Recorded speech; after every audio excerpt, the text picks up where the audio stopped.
Boche Gold and Diamonds. Buy now, pay later. KIIFB fund വിനിയോഗിച്ച് നിർമ്മാണം പൂർത്തീകരിച്ച പുതിയ ഒ.പി. കാഷ്വാലിറ്റി ബ്ലോക്കുകൾ മെയ് 18 രാവിലെ 11:30 ആരോഗ്യ വനിതാ ശിശു വികസന വകുപ്പ് മന്ത്രി വീണ ജോർജ് ഉദ്ഘാടനം ചെയ്യും.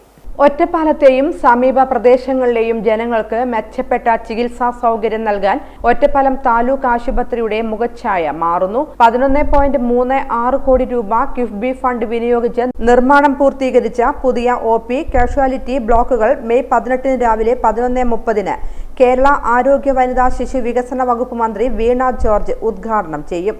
18,804 സ്ക്വയർ മീറ്ററിൽ 3 നിലകളോടെയാണ് കെട്ടിടം സജ്ജമാക്കിയിട്ടുള്ളത്.